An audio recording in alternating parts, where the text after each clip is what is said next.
Bom, pessoal, vou falar sobre controle de versões usando o Git, tá? Para quem não me conhece, meu nome é Mauro Henrique Lima de Boni, eu sou professor do IFTO e sou membro também do grupo de pesquisa em redes de computadores.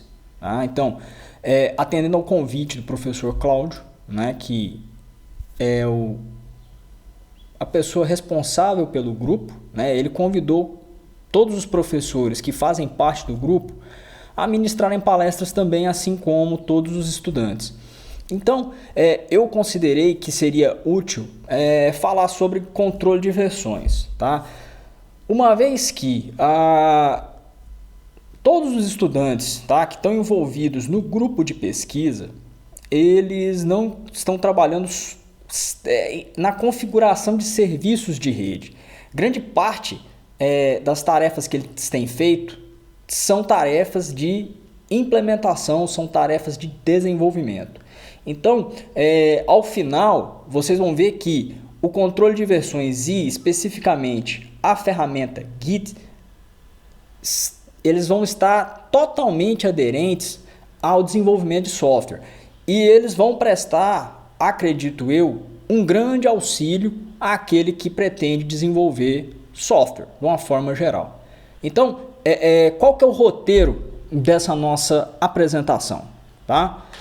A primeira coisa, eu vou falar sobre o que vem a ser o controle de versão, tá? Para a gente poder situar um pouco do que vem a ser, por que se usa, quais são as características. Tá? Vai ser apresentado, dentre várias ferramentas para controle de versão, uma ferramenta chamada Git, ok? Depois, né, que a gente apresentar as características do Git, nós vamos mostrar como é que a gente pode introduzir o Git no nosso trabalho. Então a gente vai ver o fluxo de trabalho do desenvolvedor usando a ferramenta Git. Tá? A gente vai ver que algumas coisas a gente vai precisar inserir em alguns pontos uma nova ação, porque a gente tem que fornecer subsídios para que o Git possa de fato nos ser útil, ok? E ao final eu vou falar um pouquinho sobre a apresentação de uma forma geral, para que eu possa tentar de fato convencer vocês de que usar o Git realmente é útil, ok? Então vamos lá. O primeiro ponto dessa nossa apresentação é falar sobre o que é o controle de versão. Bom, pessoal, o controle de versão, ele nada mais vai ser do que um software que vai auxiliar no processo de controle das várias versões do nosso software. Então, desde controlar o conjunto de ferramentas, o conjunto de frameworks, o conjunto de versões das funções, dos métodos, dos objetos que a gente tem, até como o controle da versão toda do software, o conjunto todo, ok? Então, dentro dessa ideia, a gente vai ver aquela questão de construir um software que tem o quê? Uma versão 1.6, por exemplo, ok? Então, o 1 significa o quê? Que ele é a versão 1, mais o 6 significa que ele está usando o quê? A sexta versão do conjunto de ferramentas, ou do conjunto de métodos, ou do conjunto de atributos, enfim, que estão ali dentro daquele software. Ok? Então, segundo o Ian Somerville, eu citei aqui, peguei uma passagem do livro dele, a definição de controle de versão, a gente pode dizer o seguinte, né? Que são softwares que identificam, armazenam e controlam o acesso a diferentes versões de componentes ou de sistemas. Então quer dizer que ele vai nos ajudar a identificar, né, de alguma maneira, quais são os componentes que a gente utilizou para gerar aquela compilação, aquela versão daquele software. E também ele vai nos ajudar a dizer, identificar qual é a versão daquele software. Uma coisa interessante é que o controle de versão ele vai se empregar muito mais a somente numerar essas versões, tá? Ele vai permitir, por exemplo, que sejamos capazes de utilizar um conjunto específico dos nossos componentes em um outro momento, ou que ainda sejamos capazes de resgatar versões anteriores do nosso sistema, mesmo que essa versão ela já não seja mais a última. Então ele vai manter todo o histórico que vai nos permitir fazer essas operações. Então, algumas das funções, né? O controle de versão, então ele vai registrar, ele vai guardar todas as mudanças que foram feitas em um arquivo, tá? Ou em um grupo de arquivos, se você pensar em um projeto. Então, tudo aquilo que for feito de alteração, mesmo que você coloque apenas um ponto, você altere uma letra de minúsculo para maiúsculo, tudo isso vai ficar registrado e vai ser marcado como uma alteração feita, tá? E o controle de versão vai ser o responsável por registrar todas essas mudanças, tá? Uma outra coisa é que o controle de versão, ele vai, como eu já disse, permitir que possamos utilizar uma versão específica a qualquer momento do desenvolvimento do software, mesmo que essa versão não tenha sido a última. Então, ele vai manter um histórico e vai ser possível resgatar em qualquer momento do ciclo de desenvolvimento uma versão específica do nosso software ou dos nossos componentes. E aí entendo que como componentes, eu estou falando como aquela parte específica do software que nós desenvolvemos. Então, talvez a gente tenha desenvolvido apenas um método dentro de uma classe, então a gente pode identificar, pensar naquilo como um componente. Isso aí pode ter sido mudado ao longo do tempo, mas usando o controle de versão eu posso usar aquela versão específica em um outro ponto mais à frente no desenvolvimento do meu software, tá?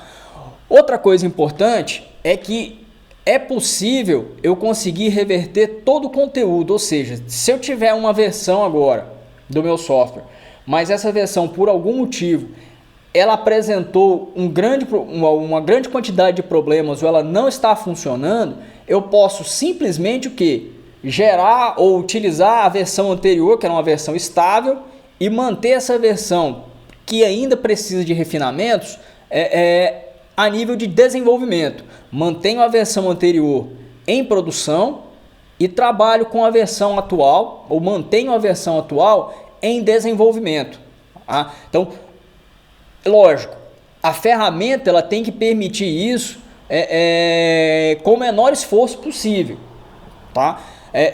Vão ter ferramentas que vão fazer isso de uma forma, ferramentas que vão fazer isso de outra.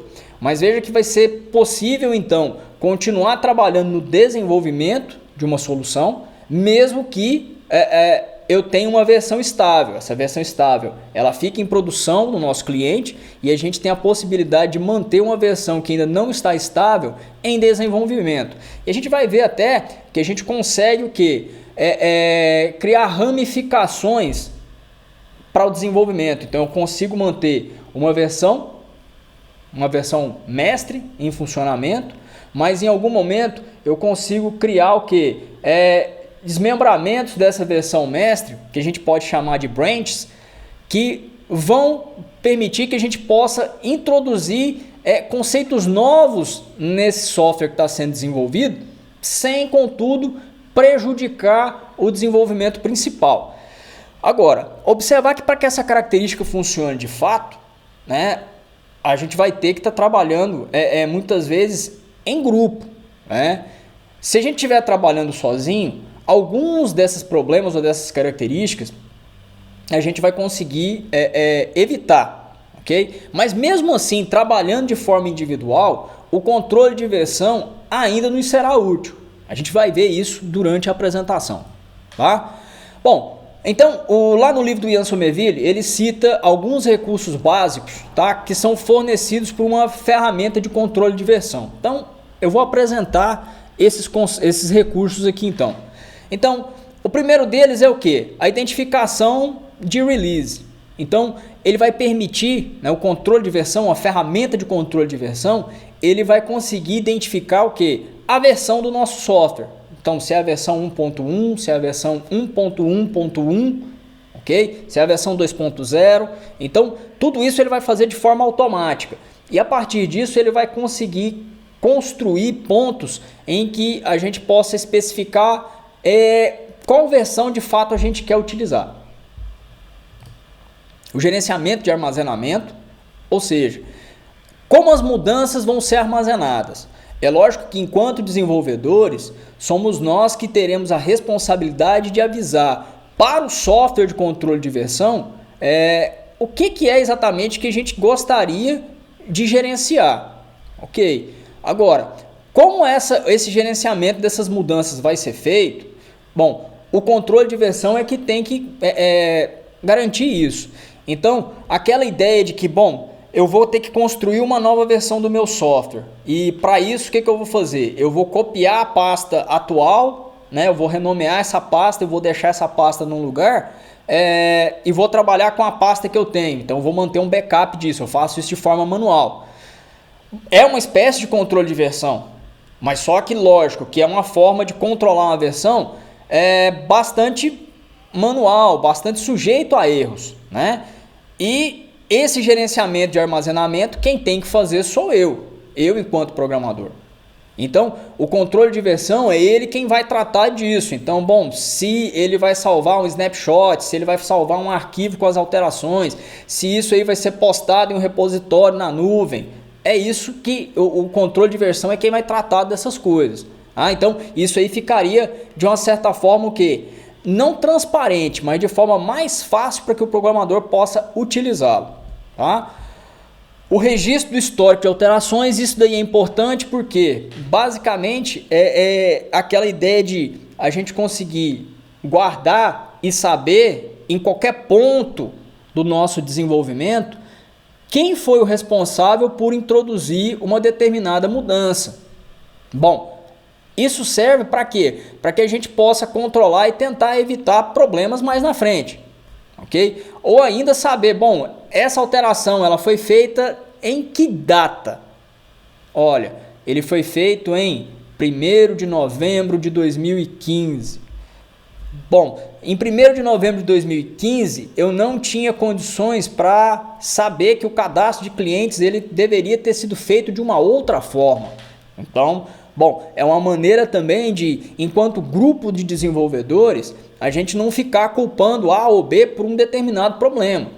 Ok? Então, esse registro de histórico de alterações, ele vai servir, ele vai manter esse papel então. Tá? Ele vai permitir então que a gente controle e saiba exatamente no tempo quando essas mudanças foram feitas. E principalmente, quem foi que fez essas mudanças. Isso também é importante quando a gente está trabalhando em grupo.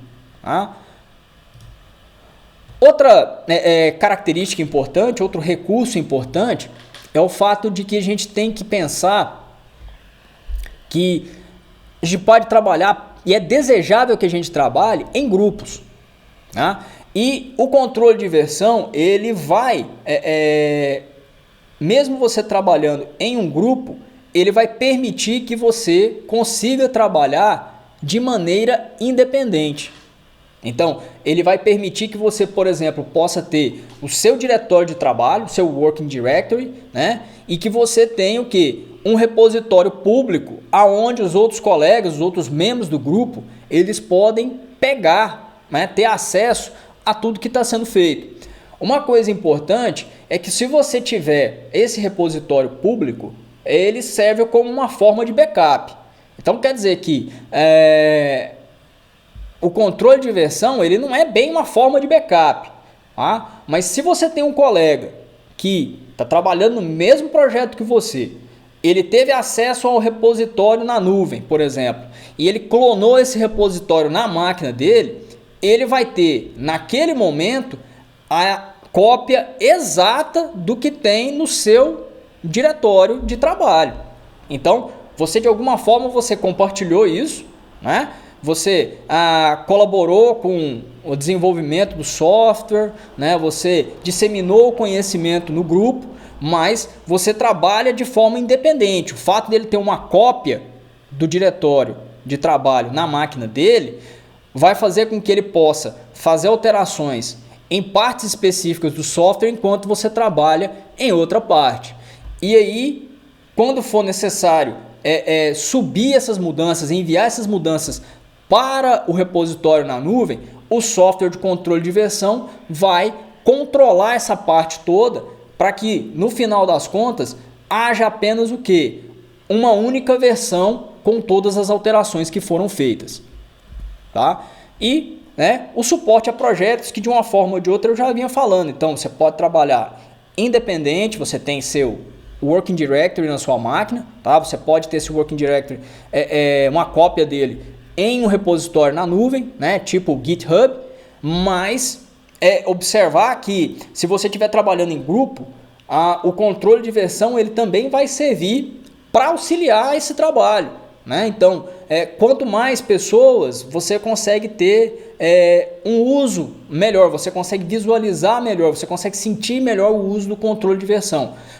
Bom, se você trabalhar sozinho, você vai ter algumas vantagens, lógico. Ele vai conseguir salvar todo o seu histórico de desenvolvimento, ele vai manter um backup na nuvem caso aconteça algum problema com o seu diretório de trabalho local na sua máquina, mas o importante, o principal nesse caso, é que o controle de versão, ou as versões do seu software, de uma maneira geral, elas sejam controladas pelo software quando você tiver o quê? Vários membros trabalhando.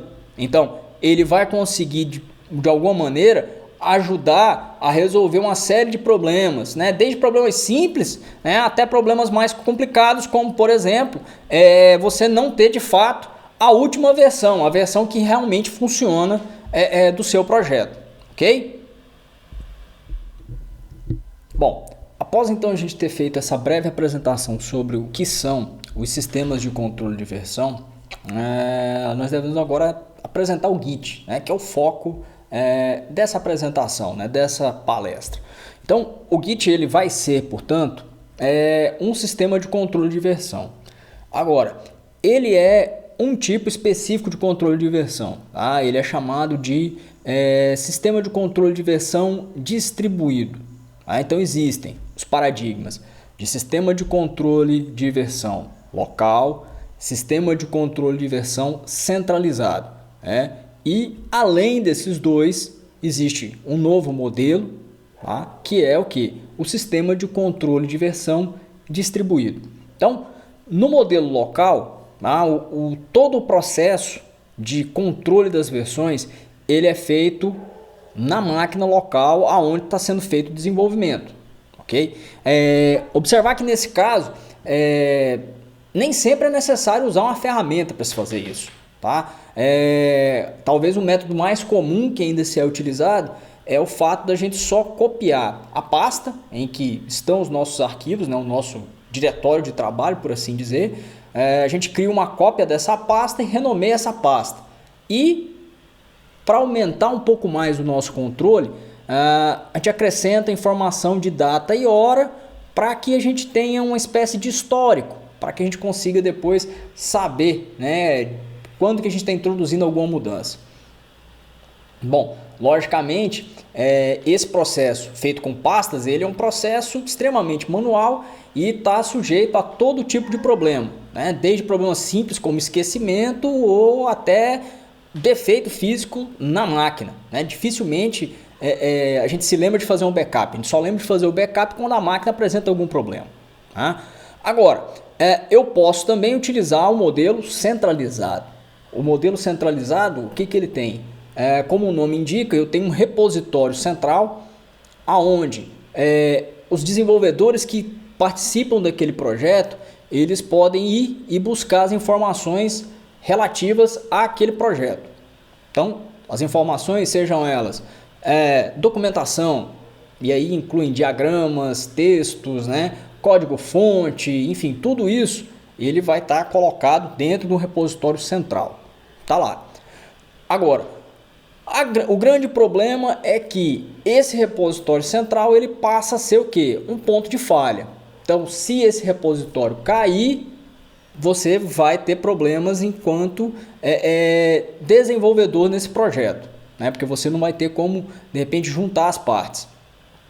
Agora, no modelo distribuído, veja, você tem tanto um gerenciamento local que permite que você trabalhe na sua máquina, independente do que outros desenvolvedores estejam fazendo, como também você consegue aplicar a distribuição desse código, né? Você vai usar, por exemplo, um repositório como é o GitHub, né? Você consegue hospedar o seu projeto dentro desse hub e a partir dali outros desenvolvedores conseguem apanhar esse código.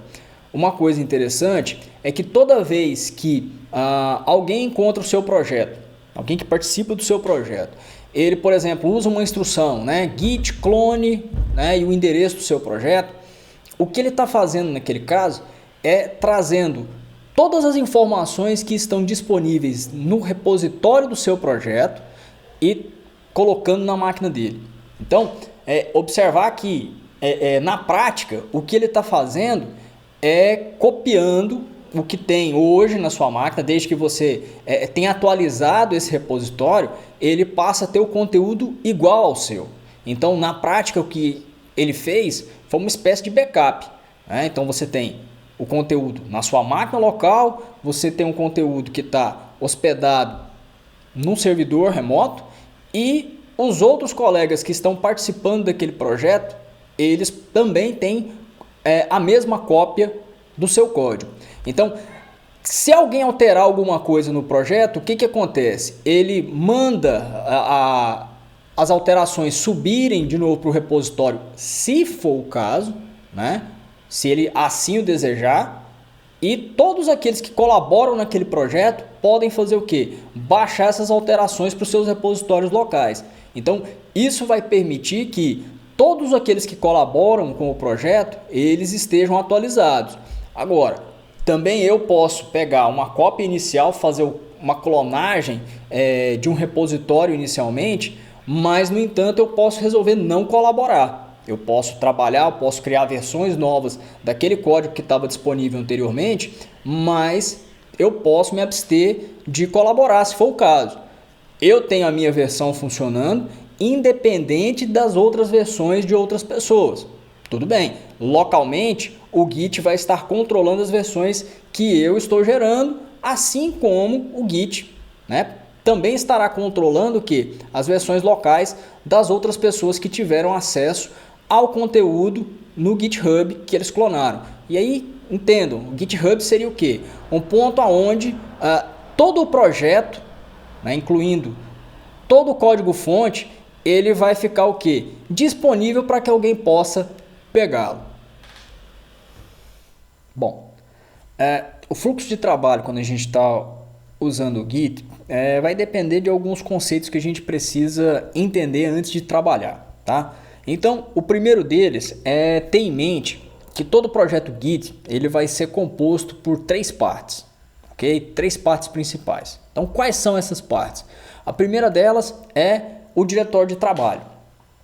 Bom, como esse nome indica, né, o diretório de trabalho é onde o trabalho de desenvolvimento do sistema, ou seja, aquele trabalho de edição de código-fonte, ele vai ser feito, tá? Então, toda essa parte, você pode editar código-fonte, inserir diagramas, colocar script para gerar o banco de dados, tá? Tudo isso vai ser feito dentro do seu Working Directory. Então, você pode ter subpastas ali dentro, sem problema nenhum, ok? Entender então que você tem esse local aonde você, enquanto desenvolvedor, programador, tá? Você vai trabalhar. Esse é o local, o Working Directory, tá? A outra parte é a parte ou a área de preparação, staging, tá? Então, nessa área onde ficarão armazenados as diferenças que existem entre os dados anteriores dos arquivos, tá certo? E os dados atuais. Então, ele vai marcar como se ele tivesse tirado uma foto anterior, né? Ele guarda no staging e agora ele verifica como ele está agora. Então, essa diferença entre os dois que vai ser guardada de fato, ok? Mas, lógico, tudo aquilo que está na área de trabalho, ele precisa ser marcado para que você possa passar para para a área de staging. Então ele tem um comando específico que a gente tem que inserir, tá? Enquanto a gente está trabalhando na interface caractere, para que isso aconteça. Então a gente vai ver isso logo, né, quando a gente sair dessa parte aqui sobre o fluxo de trabalho, tá certo? Então a gente tem uma Working Directory, é uma parte. A segunda parte é a parte de preparação, tá? Preparação para quê? Justamente a preparação para a terceira parte, que é o diretório Git. Então, esse diretório Git é justamente o que? É onde a gente está fazendo o nosso repositório local. Então, tudo aquilo é o estágio atual do nosso trabalho, ele vai ficar marcado, vai ficar guardado dentro desse diretório Git. Ok? Então quer dizer, por mais que eu trabalhe no diretório, no Working Directory, né? No diretório de trabalho, mas se eu não enviar nenhum arquivo para a área de preparação e depois eu não fizer nenhum commit, né? Eu não vou gerar esse diretório Git de forma adequada. Tá certo? Então observar que eu preciso, né, inserir dentro do meu fluxo de trabalho as instruções necessárias para que eu pegue os arquivos que estão no diretório de trabalho, né? Eu marque esses arquivos como preparados para fazerem parte do commit, né? E depois eu pegue o commit que vai fazer o quê? Todos aqueles arquivos que estavam marcados e os coloque dentro do diretório Git. Ok? Então, o fluxo de trabalho, lembre-se, eu havia dito lá no início que nós precisaríamos fazer algumas modificações na nossa maneira de trabalhar. A gente teria que inserir alguma coisa. Então, basicamente, a gente vai ter que inserir os comandos que vão fazer o quê? A manipulação dos dados, né, pelo Git. Então, toda vez que você for trabalhar e usar o Git, você vai alterar o conteúdo dos seus arquivos no seu diretório de trabalho. Normal isso, né? Então, independente de você usar o controle de versão, isso é o que você faria normalmente. Então, eu preciso alterar um código fonte porque agora eu preciso modificar a interface, o botão mudou de vermelho para verde. Eu preciso fazer uma refatoração no código porque eu preciso melhorar o desempenho daquele cálculo. Tudo bem, então isso era uma coisa que você já faria naturalmente, né? Isso já fazia parte das suas obrigações diárias. Alterar o conteúdo dos seus arquivos no diretório onde você está trabalhando, ok? No nosso caso, a gente agora passa a chamar, como a gente está trabalhando usando controle de versão, a gente vai chamar de diretório de trabalho mesmo, certo? Bom, depois disso, o que a gente vai fazer? Uma vez que eu fiz as alterações nos arquivos, eu vou selecionar quais arquivos que eu quero que faça parte, ou que sejam armazenados dentro do meu diretório Git, né? E aí eu vou fazer o que? Eu vou enviar o que? O estado desses arquivos que eu modifiquei para a área de preparação. Então lembre-se, né? Eu tenho 3 partes principais: o diretório de trabalho, que é onde eu altero o conteúdo dos arquivos. Eu tenho essa área de preparação, tá? Mas veja, eu tenho que selecionar os arquivos, tá? E toda vez que eu selecionar, né, eu vou inserir um comando para que eu envie o estado atual desses arquivos da área de trabalho para a área de preparação. Então aquela última versão ela vai ficar salva. Agora, isso não vai sobrepor as versões anteriores daquele arquivo. Tá? Então entenda que as múltiplas versões que um arquivo pode possuir vai ser justamente o que? As várias diferenças entre os estados desse arquivo conforme a passagem do tempo. Ok? Bom, e aí o que vai acontecer? Você vai fazer o que? Um commit, né? Um commit, enfim, que vai consolidar os arquivos. Então, vou pegar todo mundo que estava na área de preparação, né? E vou o que? Armazenar esses arquivos no diretório Git. Então, quer dizer que aquela versão, digamos assim, ela está consolidada. Tá certo? Então, eu posso alterar vários arquivos, eu posso fazer o que? Enviar o estado desses arquivos várias vezes e eu posso fazer o commit várias vezes durante o dia. Não tem problema algum, tá? Mas esse aqui é o fluxo de trabalho que eu preciso ter todas as vezes que eu utilizar o GitHub. Então, altero o código fonte em Java, seja lá como for, compilo aquele código para poder testar, enfim, beleza. Funcionou, Ok, então o que eu vou fazer? Seleciono aquele arquivo, envio o estado dele para a área de preparação. Se eu tiver que fazer alguma outra alteração, eu volto lá no primeiro passo, altero, né, compilo, testo, enfim, seleciono aquele arquivo, envio o estado dele para a área de preparação. A partir do momento em que eu não tenha mais que fazer alterações nos arquivos, eu não preciso mais fazer o quê? Enviar, né, nenhum estado de arquivo para a área de preparação. A minha área de preparação está completa? Ok. Então eu posso ir lá e fazer o quê? Consolidar essa versão nova. Então vou lá, git commit e faço essa consolidação. Então esses 3 passos aqui são necessários que sejam feitos toda vez que a gente está trabalhando com o Git. Ok, pessoal? Então, para a gente entender um pouquinho melhor a questão dos diretórios, tá? Eu fiz aqui um pequeno esquema para a gente poder visualizar. Então, observar que todas as vezes que a gente cria uma área de trabalho Git, e a gente pode criar de 2 formas, tá? Ou eu inicializo um diretório local, um repositório local por meio do git init, ou eu faço a clonagem, a cópia de um repositório remoto, né, que é o git clone. Então, todas as vezes que eu faço isso, o que eu faço na minha máquina local? Eu crio um diretório git.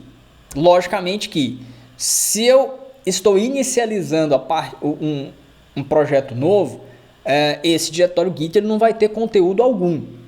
Ok? Agora, se eu fizer a clonagem de um repositório remoto, o que eu vou ter no meu diretório de trabalho vai ser exatamente a cópia de todos os arquivos que estão lá. Ok? Então,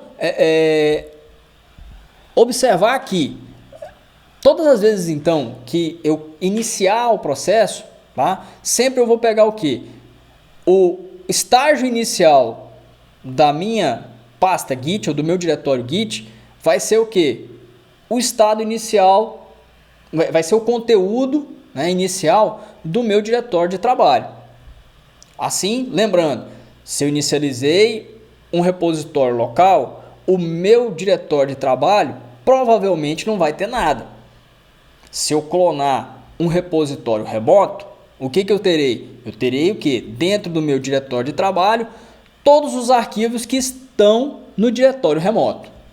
Perfeito? Então, à medida em que eu trabalho com o meu diretório de trabalho, o que vai acontecer? Eu terei a necessidade de pegar os arquivos que eu estou trabalhando, né, e vou passá-los para a área de preparação. Ok? Então eu vou precisar o que? Modifico os arquivos, marco esses arquivos, né, e passo esses arquivos para a área de preparação, para que depois, no momento oportuno, tá, eu possa pegar todos aqueles arquivos que estão na área de preparação, tá, que na verdade é um arquivo, é uma lista, um índice, né, e eu consolide essas mudanças no diretório Git. Tá? Então, se alguém copiar esse diretório Git agora, se eu voltar esse repositório Git para o repositório remoto e alguém copiar, o que acontece? Essa pessoa teria exatamente a cópia de todos os arquivos que eu tenho na minha área de trabalho, né, no meu Working Directory. Ok? Então, observar então que esse fluxo, né, esse ciclo que está colocado aí, ele vai se repetir várias vezes. Ok? Então, os arquivos então eles podem estar em 3 estados, tá? Então lembrando que no Git a gente vai ver muito essa questão de 3, né? Então a gente tem 3 partes, né? 3 diretórios, a gente tem 3 estados. Então quais são esses estados? Committed, né? Ou seja, os arquivos foram consolidados, eles já fazem parte do seu repositório local, do seu diretório Git, né? Eles estão modificados. Tá? Não significa ainda que eles estão dentro da área de preparação, eles foram modificados, tá certo? Você ainda não indicou que eles farão parte dessa versão agora. E você tem o Staged, esse sim, ele foi modificado, tá certo? Mas ele foi marcado também que ele vai fazer parte do próximo commit. Então, né? São esses 3 estados. Lógico que se o arquivo não sofreu alterações, ele teria um outro estado aí, mas nesse caso eu não vou considerar esse estado. O que interessa para a gente seriam esses 3 estados aqui. Então, o estado que ele foi modificado, alterei esse documento de alguma forma, o estado em que ele foi marcado e foi indicado, foi marcado para a área de transferência, e o estado consolidado, aonde ele já faz parte agora de quê? Do nosso diretório local, o nosso repositório Git, ok?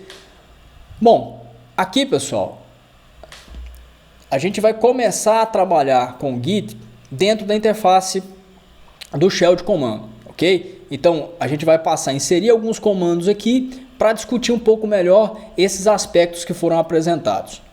Bom pessoal, para que a gente possa então praticar um pouco do que foi falado, eu vou utilizar o shell, tá? Para que a gente possa exercitar um pouco dos comandos do Git, para a gente ver o funcionamento do fluxo de trabalho do Git, tá? Então eu vou criar um diretório aqui nessa máquina, tá? Vou chamá-lo de palestra, ok? Opa, cd palestra. Vamos lá, o diretório então está vazio, ok? E aqui que eu vou iniciar o meu trabalho com o Git. Uma primeira coisa, lembre-se que eu disse que era necessário que a gente fizesse a inicialização do nosso diretório. Essa inicialização ela pode ser feita por meio da clonagem de um repositório que já existe, de um projeto que já existe, ou através do que? Da inicialização de um repositório local. Então é isso que eu vou fazer agora. Então git init, ok? Então tá aqui. Olha só, o prompt me informa o seguinte, que foi inicializado um repositório Git vazio, né, em branco, nesse local aqui, né, /users, /mal, /palestra, /git. Então, o diretório Git ao qual ele se refere é esse aqui dentro de palestra, ok? Então, é para esse diretório então que vão ser enviados aqueles arquivos que foram separados como preparados. Bom, vamos introduzir então algum conteúdo dentro desse diretório para que a gente possa ver o fluxo de trabalho do Git. Então eu vou criar aqui um exemplo simples em linguagem Ruby, ok? Então vamos lá, puts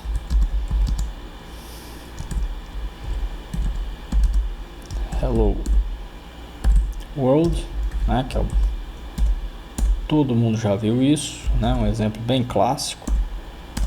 Então a execução disso, né, tá lá, ele vai imprimir a mensagem hello world, né. E bom, eu tenho esse diretório, eu tenho esse arquivo dentro do meu diretório de trabalho, tá? E qual que é o status do meu repositório Git, tá? Eu vou colocar Git status para que ele possa me mostrar então essa informação. Então olha só, o que ele está me dizendo aqui?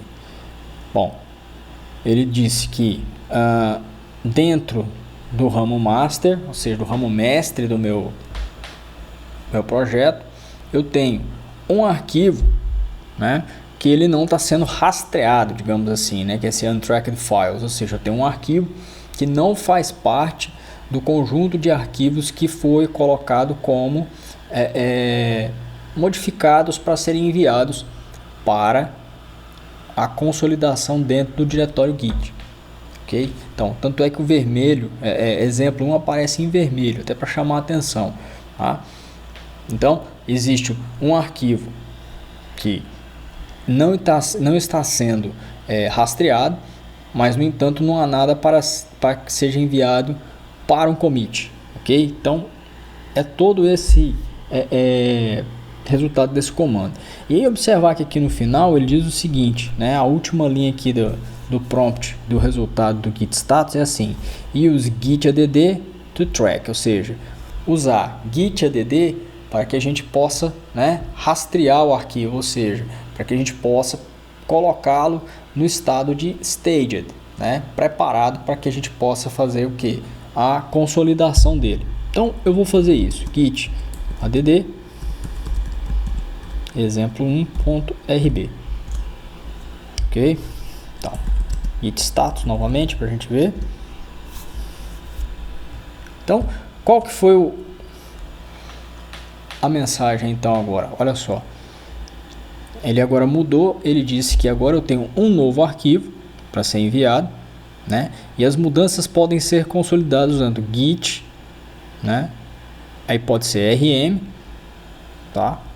Assim. Ou ainda, se eu quiser, eu posso fazer direto git commit -m, ok, primeiro commit.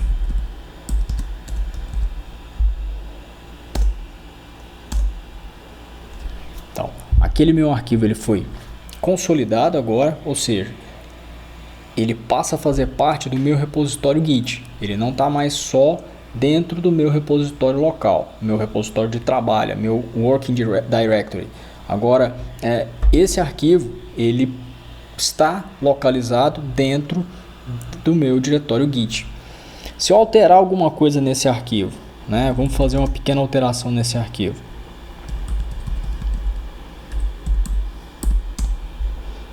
Então,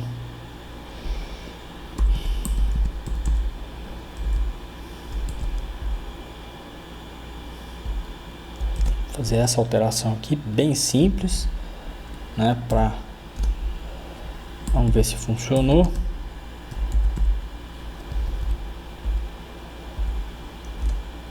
Tá aqui. Então a alteração toda foi o que? Ele vai imprimir Hello World 5 vezes agora, tá? Então o git status.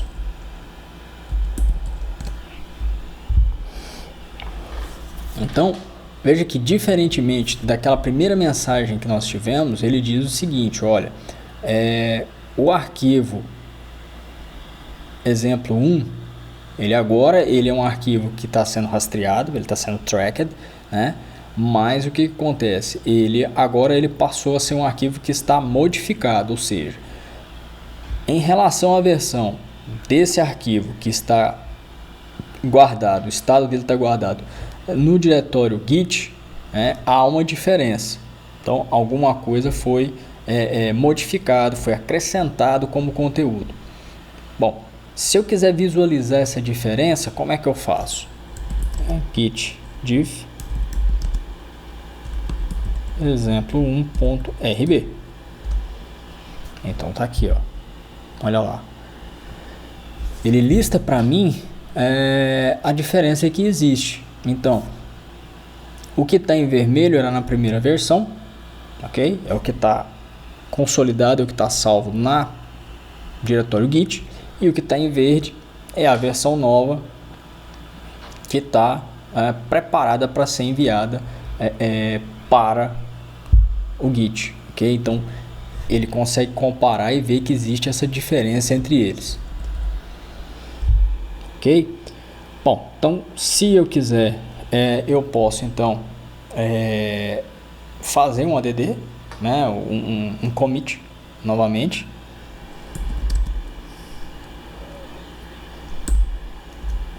assim como foi feito, né, acrescentando uma mensagem. Por isso esse -m, né, para que eu possa acrescentar uma mensagem, tá? Agora, é possível também que eu tome alguns outros caminhos. Por exemplo, eu posso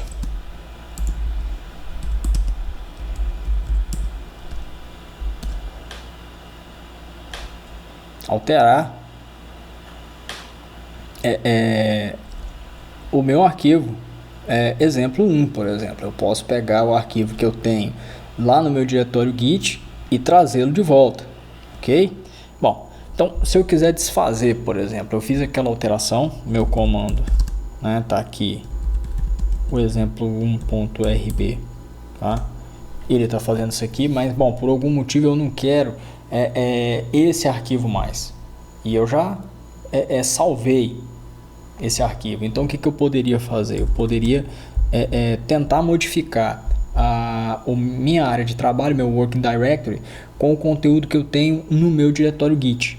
Então eu poderia fazer como? Git checkout menos opa, aqui é checkout, assim, menos exemplo 1.rb.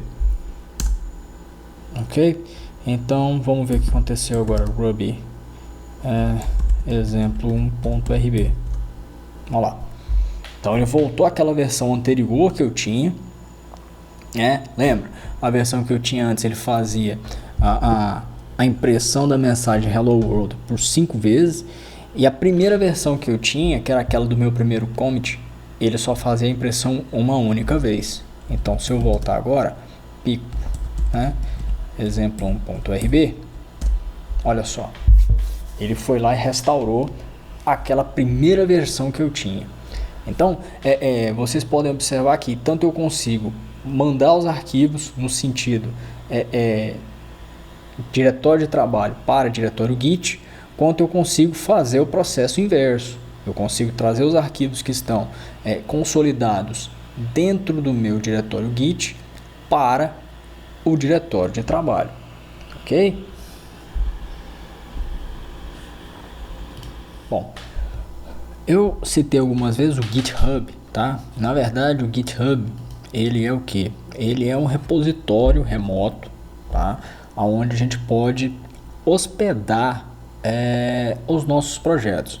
Então, o Git ele vai gerar um repositório local, e o GitHub é uma maneira de que um recurso que a gente pode lançar a mão para que nós possamos o que? Guardar os nossos arquivos na nuvem, ok? Esse recurso também ele é interessante porque se você estiver trabalhando num projeto de software livre, o fato de você utilizar o GitHub pode ser uma maneira para que você consiga encontrar colaboradores para o seu projeto, ok? Então, se você der uma passeada pelo GitHub, você vai encontrar N projetos de vários softwares diferentes hospedados lá no GitHub, e você pode clonar esses diretórios para que você possa usar da maneira como você achar interessante, desde que de acordo com o tipo de licenciamento de software livre que o desenvolvedor colocou, como também você pode também resolver participar do desenvolvimento e ajudar o desenvolvimento daquele software. Então o GitHub ele é um host de repositórios, né? Na verdade é o maior deles, então onde você pode hospedar, né, uma cópia do seu repositório local, ok? E como eu disse, uma grande quantidade de projetos Git são hospedados dentro do GitHub, ok? Se a gente puder dar uma olhadinha aqui, tá? Esse aqui então é o GitHub, tá aqui, tá certo? Uma coisa interessante que a gente tem é o fato de que a gente pode colocar, tá aqui, ó,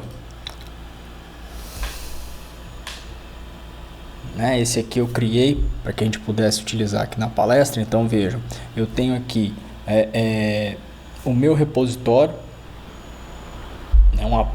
uma área onde eu posso personalizar, enfim, e eu posso criar aqui os meus repositórios. Então eu vou criar um repositório aqui, tá? Então nessa parte aqui em cima eu clico aqui em repositórios, tá? Eu vou criar um novo repositório. Vou criar um repositório com o nome de palestra, ok? E esse repositório vai ser um repositório público, tá? Então qualquer um vai poder ver esse diretório dentro do GitHub, ok? Eu vou criar dessa forma aqui padrão, tá? Não criei o arquivo readme, eu vou criá-lo quando eu estiver dentro da interface de comando, mas a partir desse momento, qualquer um que quiser observar o meu perfil, tá aqui meu profile, né? Tá aqui, ó. Eu tenho um repositório disponível e público, tá? Então tudo que eu colocar nesse repositório, as pessoas vão poder o que? Baixar e utilizar, ok? Bom, uma vez que eu já criei pelo GitHub uma pasta, né, um repositório remoto, como é que eu faço para utilizar, para usar a partir do Git local e atualizar aquele repositório remoto que está à distância? Eu copiei aqui o comando e olha só, o comando que eu vou utilizar está aqui na tela. Então eu vou utilizar git remote, né, ou seja, porque eu vou trabalhar com um repositório remoto. Então eu chamei aqui de origem, tá certo? E qual é a pasta que eu vou utilizar dentro do repositório? Eu vou utilizar, bom, https github, né, a conta que é Mauro Boni, né, o perfil, e palestra.git, que é aquele repositório público que eu criei, tá certo? Então tá aqui, né? Eu faço isso, então eu consigo associar o meu diretório local ao diretório remoto, tá certo? E aí eu posso enviar os meus arquivos. Bom, para que a gente possa então atualizar e pegar o conteúdo que está dentro do meu diretório local, do meu repositório local, e mandar para o repositório remoto, o que eu vou ter que fazer então? Git push -u origin, tá? Que foi o nome, né, pelo qual eu chamei, e eu vou dizer que ele vai criar o que? A versão master, ok? É a versão principal dele. Então ele está me pedindo agora, para que eu possa acessar, eu tenho que ter os privilégios para poder fazer mudanças naquele repositório remoto. Então eu vou colocar o nome da conta, ok? E a senha. Se tudo estiver certo, opa, tá lá, ele enviou, tá certo os dados. Então se nós formos observar agora aqui, olha só, ele atualizou, tá aqui. Então esse repositório palestra agora ele passa a ter o que? Ele já tem esse arquivo aqui, tá certo? Agora, e se alguém achar esse arquivo interessante e quiser utilizá-lo em seu computador, né? Esse projeto, como é que ele faria? Eu vou utilizar aqui essa máquina virtual para a gente fazer um teste bem rápido. Bom, tá aqui. Eu vou fazer o seguinte: sempre que a gente encontrar qualquer projeto interessante, né, no GitHub, a gente pode fazer o que? Clonar esse projeto, tá? Então git clone https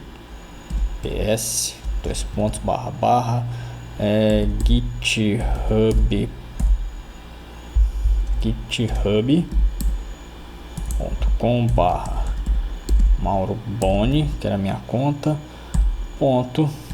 palestra.git. Olha lá. Então ele vai clonar, tá aqui, ele vai criar uma pasta palestra, ok? E aqui eu tenho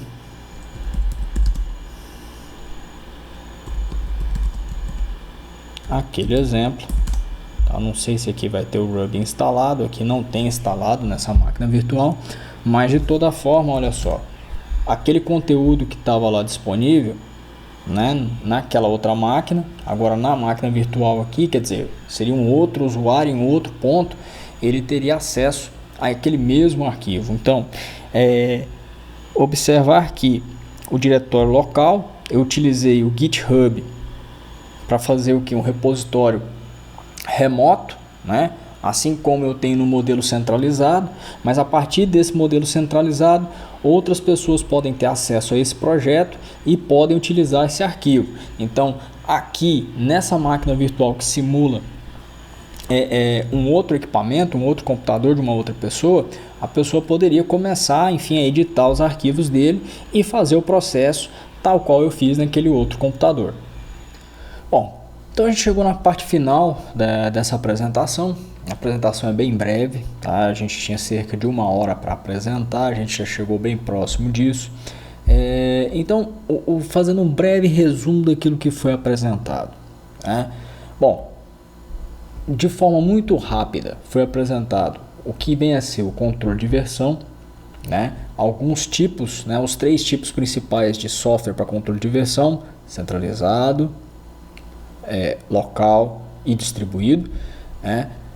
Apresentar o GitHub como uma ferramenta de controle de versão, e além disso foram apresentados alguns comandos básicos do GitHub para que a gente possa ter uma noção de como é o fluxo de trabalho quando a gente está utilizando esta ferramenta.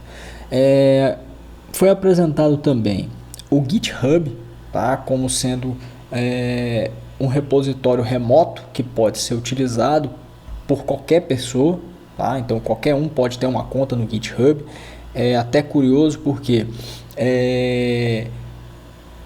não deixa de ser uma forma de você demonstrar sua expertise em algum tipo de linguagem, algum tipo de tecnologia de desenvolvimento, ok?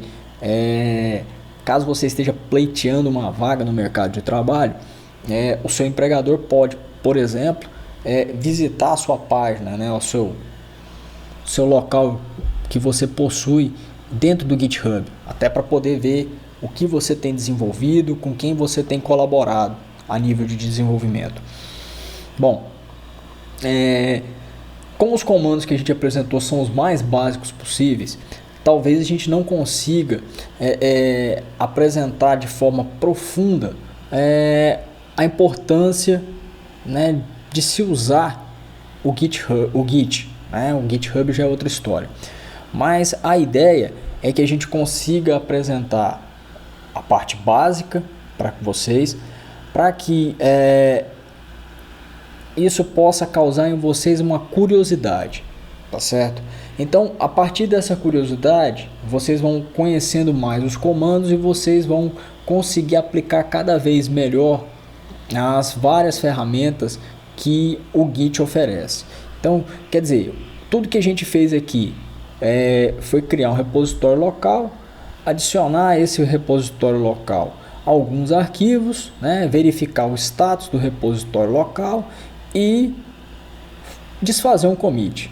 Basicamente foi o que a gente fez, né? E depois a gente exportou o diretório local para um repositório remoto e depois, né, a gente teve um exemplo com o git clone, quando a gente fez o que? A clonagem de um repositório remoto para nossa máquina local. Então, quer dizer, a gente usou aí uns 5 ou 6 comandos só, que é muito pouco, mas que eu gostaria que pudessem fornecer o subsídio para que você começasse a utilizar o Git, tá? E que você começasse a ter os benefícios de usar o Git, mesmo que o benefício inicial seja só o fato de você ter um backup daquilo que você está fazendo em um dispositivo remoto, tá? Se isso tá, for a contribuição inicial dessa palestra, eu já até me dou por satisfeito, porque de alguma forma você está garantindo que o seu código, tá, que o seu trabalho, ele permaneça seguro em algum lugar, tá certo? Então, eu encerro agora, eu fico à disposição de vocês para qualquer esclarecimento, para qualquer dúvida, tá? Aquilo que eu puder ajudar, eu estou à disposição de vocês. Então, agradeço a todos por terem assistido essa palestra, muito obrigado e até mais.